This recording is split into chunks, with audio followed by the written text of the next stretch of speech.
welcome. Today I have a art tag for you, and I cut mine out on my Cricut in the shape of a tag, but use whatever tags you have. I'm using this stencil from AL Create, and I love them because they're 6x6. I'm adding some salvage patina, just the regular salvage patina, and mine is very juicy. I've re-inked it recently, so it's nice and got a lot of ink in it. Gives it a lot of color.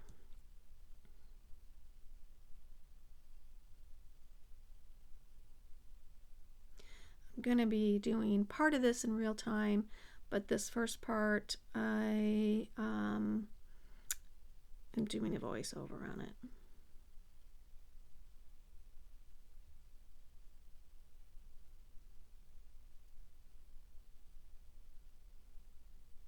So just making sure the whole thing is totally covered.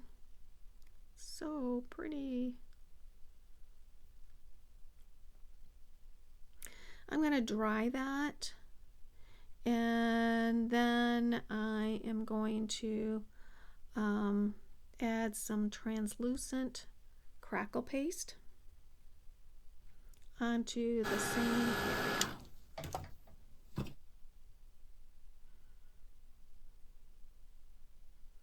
So just lining up my stencil and translucent crackle paste. And I believe this is Ranger. Let me look. Oh no, this is distressed Tim Holtz crackle paste. I know I have one Ranger and I couldn't remember the other ones. It's the opaque crackle, but this is a translucent from Tim Holtz, and I'm covering the whole thing. So it's just like buttering, well, buttering bread, I was going to say, but if you were using yogurt, because it's kind of what it feels like, spreading yogurt on something. And I'm just making sure it gets in all the little areas and that it's smooth.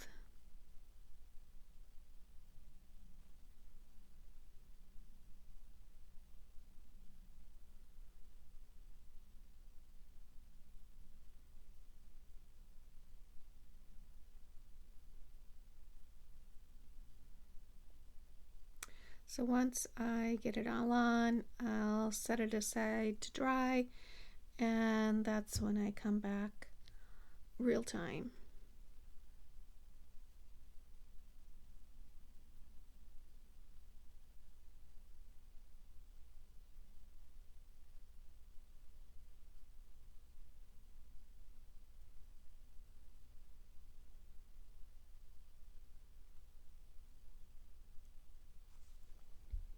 So I thought I'd come in real time for this. I've put some distress ink down through a stencil, then some Crackle texture paste, and so now I'm trying to determine what I want to do on the inside. And I've got some ideas. I think I might do 3 different things, and the last will be what I have to keep, but I'm kind of using it as an experimental piece. I love the stencil though. Okay, so the first thing I wanted to see was, okay, so I've put salvage patina down and translucent texture paste on top of it. I want to see how, if I put salvage patina on for the background, is it going to be the same color? Would it be two-tone or would it be the same? So that's what I'm going to try and just see what it does. That's going to be my first thing.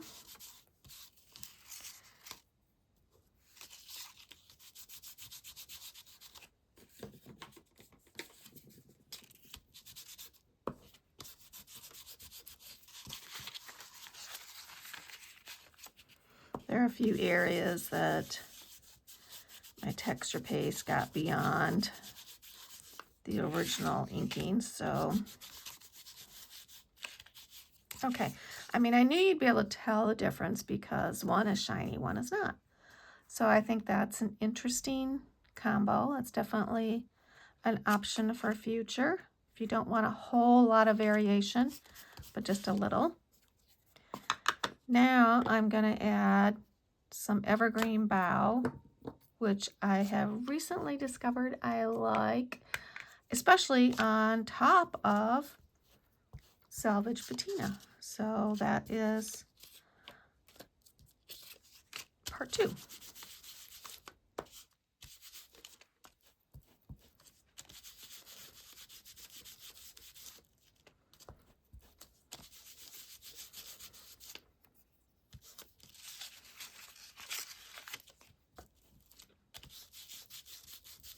I love how it's going into the cracks and crevices of the texture paste.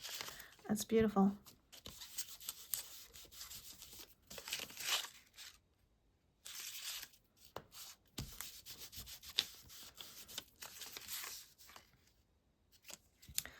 Okay, I really like that. I'm really tempted to leave that. I want to get it off the texture paste for test 3. And I'm going to put some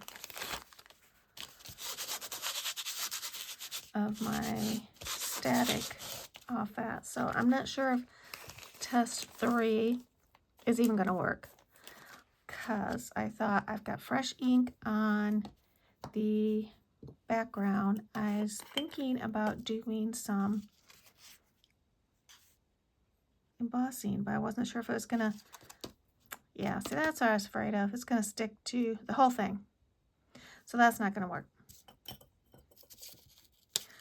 Now, when I first tried putting the embossing powder on before I did anything, it did not stick to it, but I'm sure because it's been recently inked, that's not gonna work. But it comes off real easy. All you gotta do is wipe it off.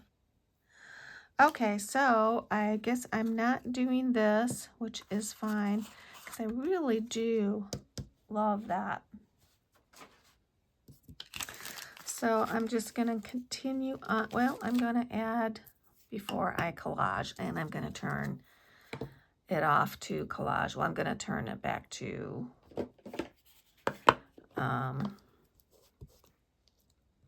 a voiceover for when I collage, but I will add my vintage photo to the edges, and maybe a little splatter just to kind of grunge it up a bit.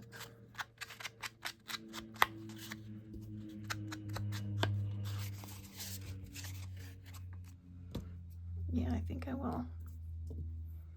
A little bit of splatter.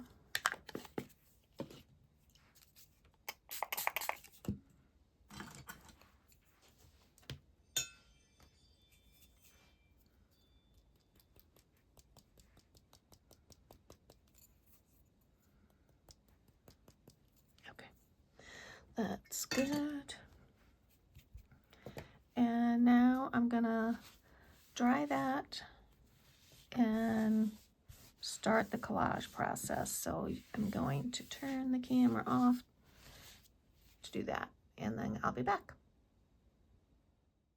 Okay, so I let that dry plenty of time, and I thought I'd try one more thing.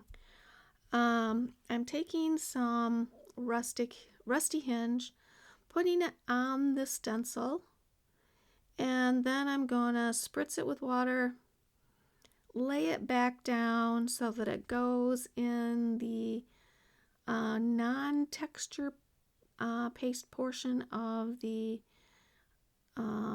tag. And you just got to be careful that you're laying it down good. And I didn't want a lot. I just want a little, few places. And like I said, the texture paste should be totally dry now. The only thing wet should be what I just laid down on that stencil.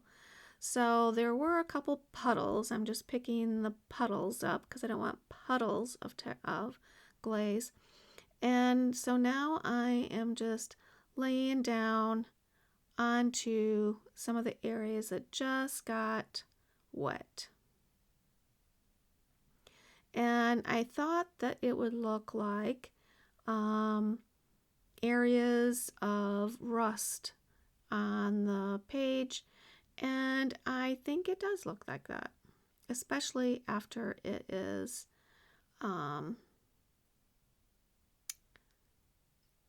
embossed. I think I decided I wanted a little more.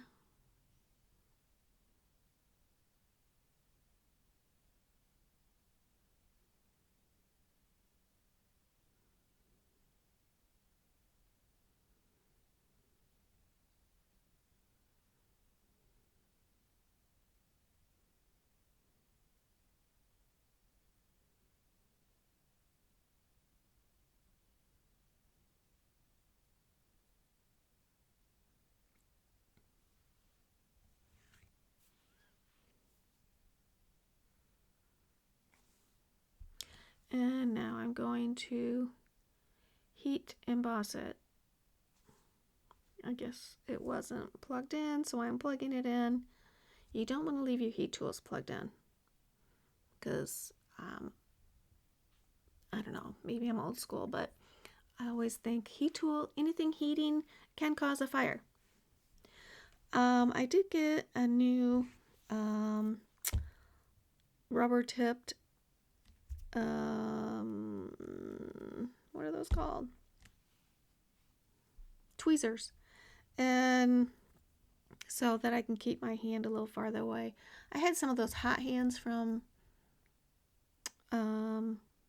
Simon Says or Ranger, one of the two.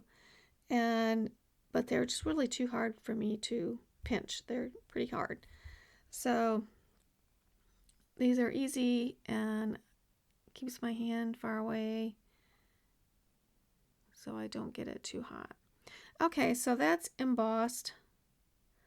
And I have to say, I do love it. Kind of looks to me like an old ceiling tile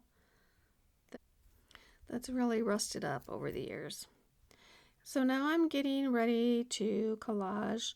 I have some things picked out and get started. This first piece is from a tag download, and so I just kind of ripped off the portion at the top that looks like a tag, and the only straight edge is the one on the right hand side. And then this is also a digital download. I think everything but the sentiment is a digital download, and I'll have it all listed in the description.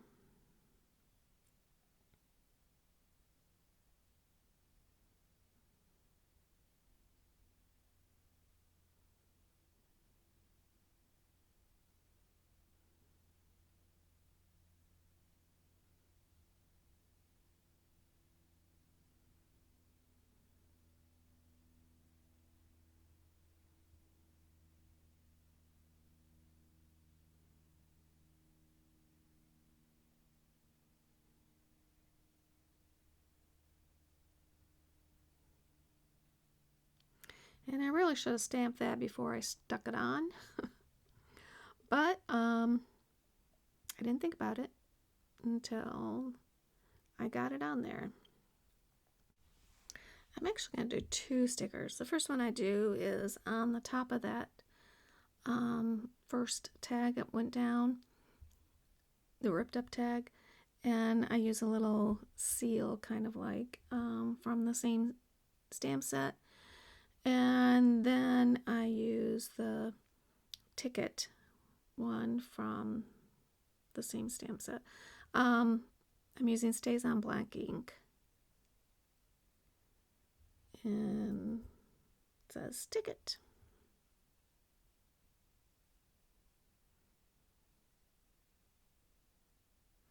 I'm going to put some vintage photo on the remaining items. This butterfly looks very mixed media-y. I really like it. And I've got to have a number, and I'm going to punch a hole in the number. I have a punch that's very tiny, got a very tiny tip, but even this hole is small. I have to punch 2 or 3 times to get a hole. And I don't really care if I get the hole perfect or if it gets all the white out, because I'll add vintage photo to kind of get the rest of it out. And when I glue the the butterfly down, I typically only will put the glue on the center portion so that the wings can lift.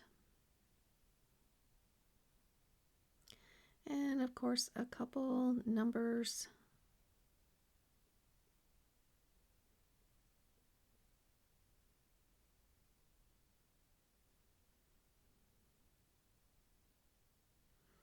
I will add a sentiment.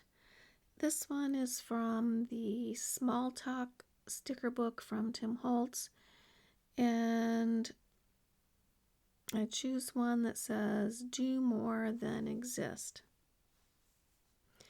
I'm going to put some vintage photo around it, and even though it's in a sticker book, I do add glue just to make sure it doesn't walk away anytime, and glue it down.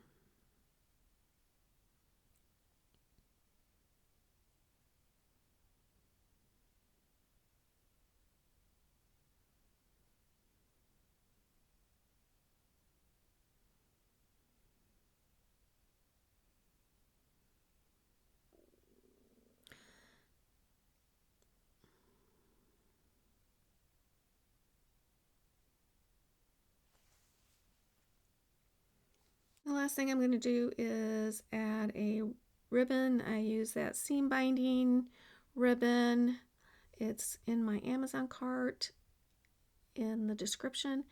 I like it because it holds the color real well, and for color I'm using Salvage Patina, Rusty Hinge, and I will add in the end a little vintage photo just to kind of give it a little more grungy. But at the end I have some final pictures, and if you have not subscribed, I invite you to do that. If you like this piece, how about giving me a thumbs up? That would be awesome. And other than that, I will see you next time, and stay tuned for the final pictures.